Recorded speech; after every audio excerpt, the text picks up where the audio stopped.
I know what you're thinking. There simply aren't enough challenger brands offering pure electric SUV models in the current Australian market. Bull what? Well, whether that statement is true or slightly less true, what is unarguable is Cadillac is introducing yet another pure electric SUV in addition to the 4 million that are already on their way or currently available in Australia, the Lyriq.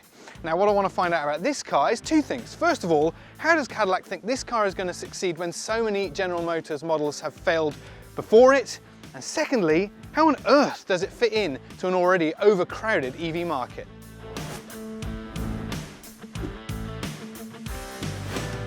For many, General Motors' relationship with Australia is a bit of a sore point. But under the GMSV banner, the company's trying to patch things up.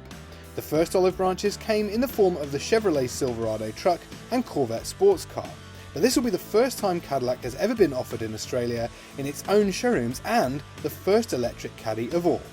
As for competitors and potential rivals, well, Audi Q4 and Q6 e-tron, BMW iX1, iX2 and iX3, BYD Atto 3 and C-Line 7, Cupra Tavascan, Deepal SO7, Ford Mustang Mach-E, Genesis GV60 and GV70, Hyundai Kona, Jeep Avenger, Kia Niro EV5 and EV9, Leapmotor C10, Lexus UX, Mercedes EQA and EQB, MG ZS, Mini Cooper Aceman and Countryman, Polestar 2, 3 and 4, Renault Megane, Skoda Enyaq, Smart 1 and 3, Subaru Solterra, Tesla Model Y, Toyota BZ4X, Volvo EX30, EX40 and C40, Xpeng G6 and Zeekr X. If you've got $120,000 to spend on a pure electric SUV, those are all the models you have to choose from, more than 40. So how does Cadillac fit in? Well, it says it's going for the premium end of the market, but to do that, it also comes with a premium price. $122,000 for this car, the luxury, or $124,000 for the sport. Is that too much money for a car with a badge that has never been sold in this country before? Well, only time will tell. As for options, there's really only a couple. Premium paint for $1,250 or a Napa leather interior for $3,000. Other than that, everything you see is included in the price. With 5 years of unlimited kilometre warranty and roadside assistance, the Cadillac has the industry standard of cover. The same applies to its battery, which gets a 160,000 kilometre warranty that lasts 8 years. Before we dive too deep into the detail of the Lyriq, I want to take a moment just to talk about the exterior design, because everywhere I've been in this vehicle, people have been mentioning its styling, and every time it's been positive. And honestly, I think I agree. That grille is unmistakably Cadillac, and it has some amazing light signatures at night that are unmistakable, big prominent Cadillac badge. The difference between this and the luxury and the sport, this is luxury, it gets a more conventional EV grille, whereas the sport gets a kind of more combustion vehicle style with hexagonal shape. That's how you can tell the two variants apart.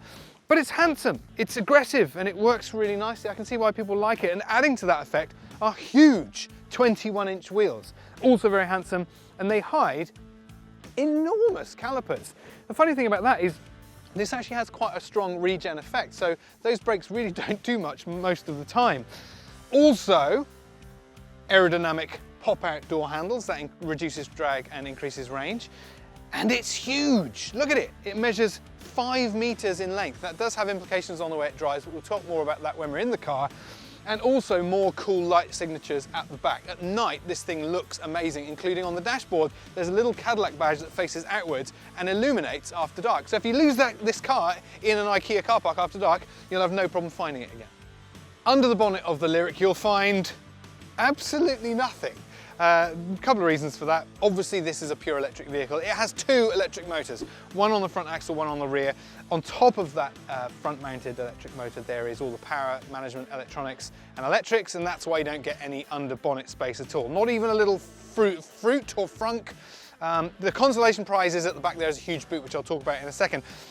The combined output of those two motors is 388 kilowatts and 610 Newton meters, so a significant amount of power and torque. But perhaps you'll be surprised to hear that then 0 to 100 is only 5.3 seconds. The reason for that is this car weighs just under 2.8 tons. And power consumption is correspondingly relatively high as well. 22.5 is the claim, kilowatt hours per 100 kilometers. If that performance doesn't seem adequate for you, and I'll talk about that in car whether I think it is, later in next year, 2026, there is the Lyriq V on its way, and that promises to do 0 to 100 in 3 seconds. So how do you like that for electric performance? A 102 kWh battery is standard and among the largest in the market. It holds enough charge for about 530 kilometers of range, which is good but not quite as much as some due to the significant weight it's hauling around. A 400 volt electrical system limits charge speed, but Cadillac says up to 190 kilowatt charging allows 200 kilometers of range in 15 minutes. With some EVs offering around an 80% top up in just 20 minutes, the Cadillac is below average in charge times. For Cadillac to compete in a genuinely premium segment with a $122,000 price tag, it needs to do very well in almost all, if not all areas, including the cabin feel, fit and finish, and its technological offering. And I can say, from first impressions, it really does. It's punching very hard. The overall impression of this cabin when you jump in is one of very premium feel. Materials appear to be really good quality, and they feel great everywhere. There's this nice combination of genuine and synthetic leather, soft touch materials, metal surfaces, which in most cases feel to be real metal, and if they're not, they're doing a very good job pretending to be. I particularly like the design of this interior because it manages to put one foot in the past with a kind of retro, traditional, historic feel that a lot of people would really like from Cadillac, but then the other foot is very much in the contemporary and the future. There's a really nice, sharp, cutting edge design feel, which it backs up with enough technology as well. It's not just all for show. The centerpiece of that technology is that screen. It measures 33 inches. It is absolutely vast. There's a lot of vehicles that are Siamesing the central touchscreen with the driver instrument cluster. We've seen that before, but I don't know of another brand that has done it in such a single piece as the Cadillac does.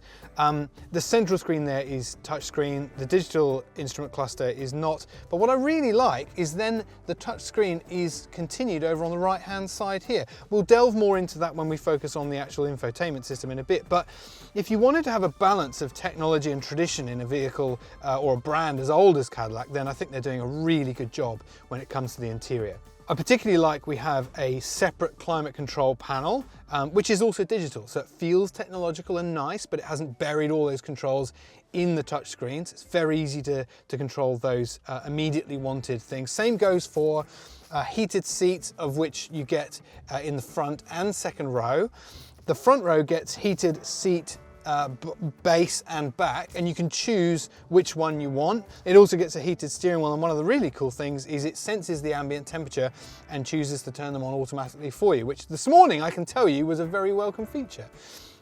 Storage is also very well represented, and that's for a number of reasons. One, this cabin is huge, but also a good use of space generally.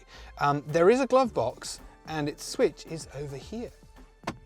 Electrically opening glove box, which I quite like. There's more storage spaces down here in the form of two sliding drawers hidden away, keeps the cabin really neat and tidy. And then below that is an enormous storage tray with USB-C charging, and then USB-C features everywhere, but it's distributed quite sort of liberally around the cabin rather than clustering them all together, which can be a bit pointless. So I've got one in here, one buried down in that center storage box, along with another 12-volt power supply. I've got reasonable door pockets, which are quite narrow, but they extend further back in that direction than I can actually reach. So storage is very well spoken for. Ergonomics as well. That's something else they've done rather well in this cabin. The seats feel sporty and comfortable and supportive, but not too skinny that you couldn't get someone of more generous proportions in here, if you know what I'm saying. Yeah, it's been very well thought out. With this much space, I'd be surprised if you could really mess it up that badly. But ergonomically speaking and practically speaking, the cabin is beautiful. But then on top of that, there's this wonderful balance of design in the future and the past, and then finally, a notable mention to the colour of this beautiful leather. It's this kind of dark teal and highlighted by these nice little bright blue segments of leather everywhere as well. If you don't like that, you can upgrade to a $3,000 Napa leather interior, but frankly, I don't think you have to. I think this feels as premium as it needs to do. Finally, I want to just give an honourable mention to the AKG sound system in this thing. I think it's got 19 speakers, including 2 in each of the headrests, and I can say from experience, it is one of the most beautifully immersive sound systems I've ever listened to. And that includes the Mark Levinson system, which I think is up there with the industry standard. So for $122,000, sounds like a lot of money for a car which has never been sold in Australia, but you do get a lot for your money. That 33-inch central information display connected to the driver instrument cluster offers a lot of technology. So there's a little bit to get through in here, but I'll stick to the stuff that's probably a bit different and my favorite things. First of all, let's go into the touchscreen here. First of all, resolution is wonderful. It's extremely smooth in its operation. Like, I love the swipe. It feels very real, almost like a high-end device, like a phone or a tablet. Also, I want to point out very early on, this car is equipped with Android Auto and Apple CarPlay, and it has wireless charging. Seems like that's the industry standard for the cutting edge stuff these days. What's the point having wireless connectivity if you can't charge your phone wirelessly as well? But that leads me to one of my other favorite features, is this has a proper little phone stowage slot which simultaneously charges the phone wirelessly. It keeps it out of the way of all the other storage. I hate it when you your phone is fighting for real estate with all the other bits and pieces you want to store in the car. The only thing that can go in that slot is your phone, and it charges at the same time. I love that, and it's out of the way as well. No temptation to go and touch it. Other things we have in here is, you won't really fully appreciate it now it's a bright day, but ambient lighting. There are so many different customization options in terms of the color hue you go for, and also you can, this is an unusual feature, you can change it from front to rear seating. So the rear seats can be in a completely different color and style as the fronts. Also, we have various different screens to help you charge your car efficiently, and also to look after the battery and get maximum range, and also charging costs. Now, this vehicle has just over 100 kilowatt hour battery, and it only has a 400 volt system, so it's a big battery and relatively slow charging. Cadillac says that you can do about a 200 kilometer worth of charge in about 15 minutes, which, when you compare that to some of the 800 volt systems, is actually not that much. So you really do need these systems where you can plan your charging schedule quite carefully. Like in here, it will tell you, if you plug in now, it'll be 100% charged 4:35. You do need all that stuff in this car more than some others, because, as I say, charging is relatively slow. We do have various drive modes, and they're accessed through the touchscreen as well. And that gives us another example just to show you how sharp these graphics are in here. Like, it's very photographic. The screens are extremely high quality. Got touring mode, sport mode, snow and ice. Remember, this car is an all-wheel drive, so it does have pretty decent traction, and you can set up your own customized mode. That's not uncommon, but I like that everything is involved. The final system I want to talk about in this car is, as you expect from a vehicle of this price, perhaps, a 360-degree camera, maneuvering camera is offered, but it's one of my absolute favorite I've ever used. The resolution is good. It's on a par with the best I've seen and used. You can select between different views, just like you can in plenty of other systems. But the thing that I particularly like about this is the maneuvering camera, when it gives you that virtual 360-degree kind of like bird's eye view of the car, is the most accurate I've ever used. Some systems, it'll tell you you're kind of in line with the parking space, and it'll tell you the wheels are lined up, and it actually isn't. It's miles off, whereas this is the most pinpoint accurate. If you use just the camera, you will end up perfectly in the space. And as I say, it's the best I've ever used. So I love the maneuvering aids and the camera in this thing. The one thing you don't get is native navigation. Now, a lot of people would argue you're going to connect your phone to this car, you'll just use your Google Maps or whatever, Apple Maps. I think there is still, particularly in a car that costs 122 grand, I still think you should have a native navigation system, because in my experience, the GM system works very nicely. Now, there's another counter argument to that, which is it does have a connected application which can offer you a map system of its own, but still, maybe it's just because I'm a Luddite and I'm old, but I like a native navigation system that's built into the system for all times use. If you don't want to use touchscreen, you do have this Cadillac branded dial down here, which allows you to scroll through the various options on the screen, but it's also got works like a joystick as well to jump between main menus, and the center push is a button as well. That is not revolutionary. It works very nicely, and the reason it works very nicely is because I suspect they've borrowed a thing or two from BMW's iDrive. If you're gonna copy or emulate anyone's in the industry, copy the best, and that's exactly what Cadillac has done here. It works a lot like the BMW iDrive system, and it works very well because of that. At the other end of this beautiful 33-inch display is another unique feature to this car. It's not uncommon to find switches at the other end, but I've never seen a touch screen at the other end of the display. And I love it because it allows you some really important features. Firstly is a trip computer, so you can see, just swipe through like you would the other part of the screen. You can see your efficiency, your range and everything in 2 different versions of the trip computer. It also gives you these customizable screen options. Now most cars, if you can change the digital display, will give you a button on the steering wheel and it's not always obvious how it works. Here, really straightforward. Hit that for the energy screen, you can hit that for the driver assistance systems, and then you can go for a clean option for a real minimalist look. I love that feature. Also your headlight controls are down there, digitally touchscreen, touch sensitive. That's a really cool little feature that is unique, but is not just a sort of design statement, it's functional as well. I love that. Some other systems we should talk about in here. Safety systems are very well represented. I do get driver monitoring via a camera system. That works really, really well. It has caught me on a couple of occasions, perhaps focusing too much on the systems in that screen there, and it tells you about it. I have one main criticism with it. For a car that costs this much, there is no head-up display. All you get is a flashing red light that will try and give you some kind of warnings. But I'm sorry, for a vehicle of this price, I really do expect a head-up display, and not just a gesture. It has to be a really high quality one to compete with the likes of Cupra and BMW and Porsche and all those who are doing the very best in head-up displays.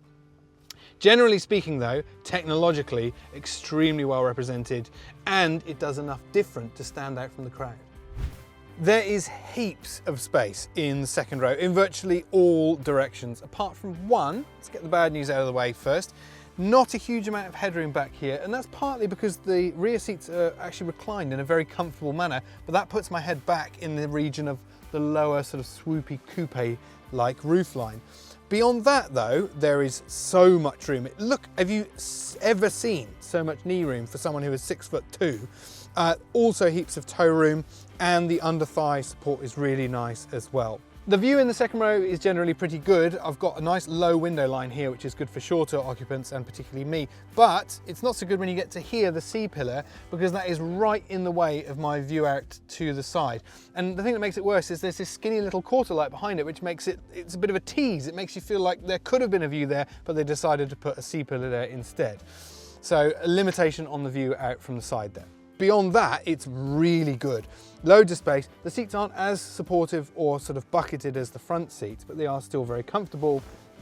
I've got my center armrest with 2 cup holders, and then down here, it's all very premium. I've got proper climate control, 4-zone, so 2-zone for the rear seats, and that includes a digital display and more heated seats, which, and I think this is, I haven't found another car, let me know in the comments below if you know this, it gets a heated base and backrest as well. So very good for those cold mornings.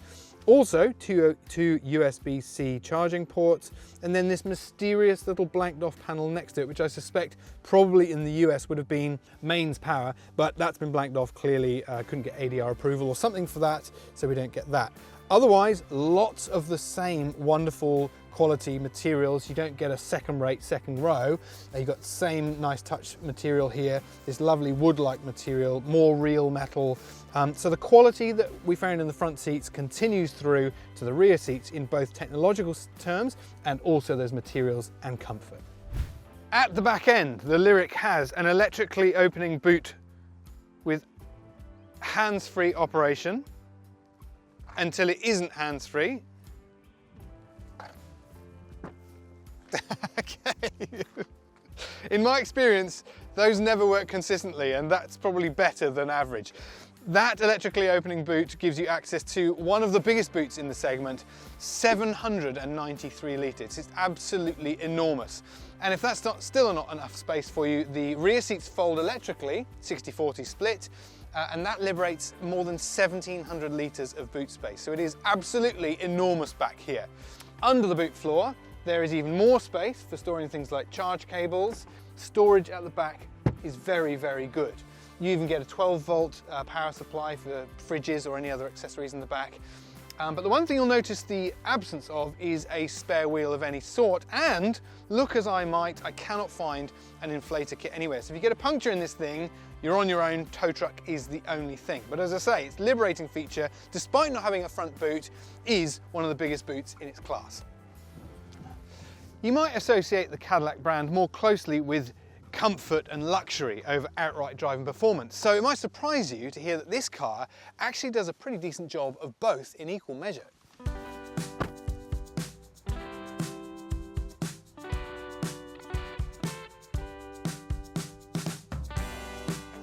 Okay, full disclosure time. I have actually never driven a Cadillac before getting my hands on the Lyriq, but that probably shouldn't be too surprising because the brand has never been sold officially in Australia before, besides perhaps the odd import here and there. So there's a good chance you've never driven a Cadillac either. But I can't help getting into this car with some expectations and preconceptions, and one of those is obviously going to be for comfort. Cadillac is the brand for GM that stands for a good combination of performance and luxury. But I'm very happy to report that this car upholds the Cadillac mantra beautifully. It does luxury in a really big, unashamed way. You can feel that a majority of its scale is down to just being relaxing and perhaps a little bit excessive, and not necessarily in a bad way. The suspension is tuned, I think, really nicely for Australian roads. I think in America, where the quality and the surface of the roads is diabolically bad pretty much everywhere you go, but on Australian roads you've got that really nice combination of good damping, a clever spring rate for such a heavy car. It's perhaps ever so slightly overdamped, but I think that is probably right for a vehicle like this, a car that is probably erring on the side of luxury and comfort more than outright dynamics. You'll also notice it's wonderfully quiet. Yes, electric vehicles are quiet, but I've had to recalibrate my silence scale for vehicles like this because even for an electric vehicle, this one is particularly silent. My view of surroundings is excellent. I'm actually sitting quite close to the windscreen, which for a car of this size, I wasn't expecting to be quite the case. Low window line, just as it was in the back. And yeah, I feel like ergonomically this car deals with its scale and size quite well. Normally in massive cars you can feel like you're sat right in the middle and you feel a long way from everything, but not this one actually. Ergonomically and aesthetically, really well thought out. Speed bumps, always a good test of how well a chassis has been tuned. And I feel like this car really passes the test. It's got a really nice nature when you hit big lumps. But that's perhaps not very surprising because it's carrying a lot of weight itself, and that's generally what you find. A car that has been tuned to handle its own quite large weight, I want to be diplomatic and sensitive to its feelings, is generally quite good at taking big lumps presented by the road as well. But also this car does well on the secondary ride as well, not just primary. Surprising given it's got 21-inch wheels on it, which generally aren't so good at sorting out small, fine imperfections in the road. But again, this has got a really good blend of exactly that. Now, unfortunately, it's not quite so good in the really extreme dynamic stuff. And I don't think Cadillac would be really too upset about me saying that, because a vehicle like this isn't really ever supposed to be pushed to the limit. If you stay some way back from that, dynamically, it's actually pretty good. The steering has a very nice natural weight to it, and it's got a lightness around the dead ahead, but then it weights up in a really natural way when you come away from that straight ahead position. Not at all what I was expecting. I was expecting to be really excessively light and just sort of easy to dial in, but clearly a lot of thought has been put into this car about how it feels to drive in an enthusiastic manner. It does have A lot of driver assistance systems, everything you'd expect for this thing to do very well in an ANCAP test. But one of the ones I particularly like is it has all of the usual lane departure, rear cross traffic alert, all that sort of stuff. But it's actually got, rather than just giving you a graphical or an audible warning, it actually has a little feature in the seat that I'm going to try and be as tactful as I possibly can with this. It vibrates the seat at you when it feels you need something brought to your attention. Now, it works very well to the point where I'm not sure whether it's a distraction or perhaps something for bringing to your attention. And what I can say with confidence is if it was located just a few centimetres towards the rear, it would be probably more pleasurable than it needs to be. Let's just leave it like that. Now I can scroll through my various driving modes, but honestly, there isn't a great deal of difference. Sport changes the throttle calibration, the steering doesn't feel remarkably different. Honestly, Tour is really lovely. It really suits the character and the badge of this car to the extent where I don't really feel like I ever need to switch out of it. And then we come to the performance. A Cadillac might not necessarily need to be able to cut laps of a racing circuit, but it does need a bit of snot. And I can say the Lyriq has that. Just going to demonstrate one of the other things about this car, and that is its turning circle. It's massive. It's bigger than 12 meters, which is not particularly surprising for a vehicle that measures 5 meters in length. But that's when you'll realise a car of this dimensions is 5 meters long.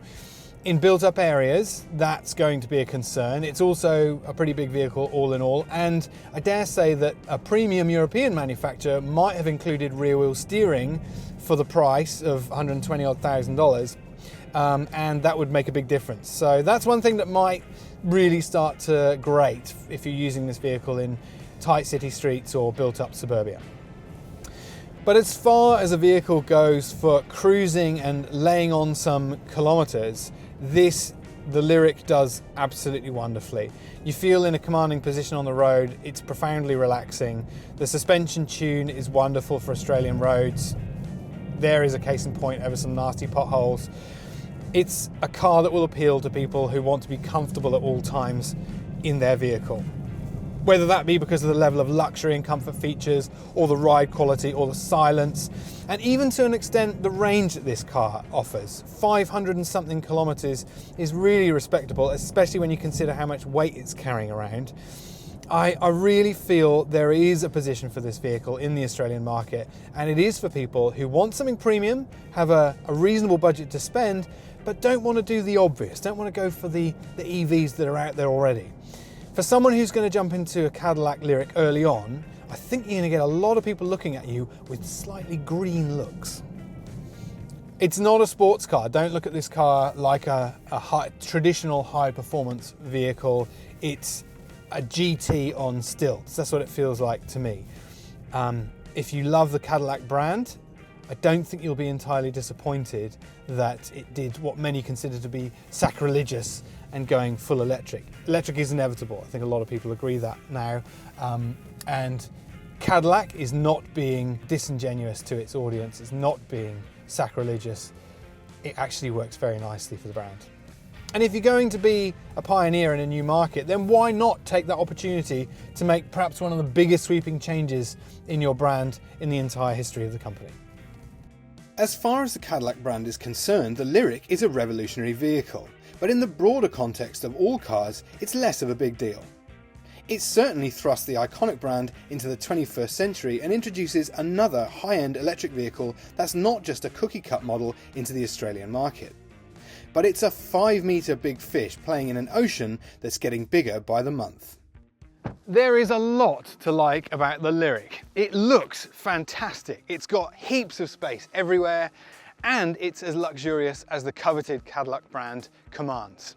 However, it only just undercuts the premium European rivals that it's trying to compete with, and it's not quite the complete package. It certainly doesn't have a badge that people recognise or understand what it stands for. However, If you're after something that's really unlike anything else on the road, the Lyriq does exactly that. And in a world of homogenized EVs and SUVs, that counts for a lot. That is the Cadillac Lyriq, the first EV from Cadillac and the first to be sold in Australia. Thanks for watching this video. I'm so sorry I didn't make any puns relating to its name, but here's the challenge.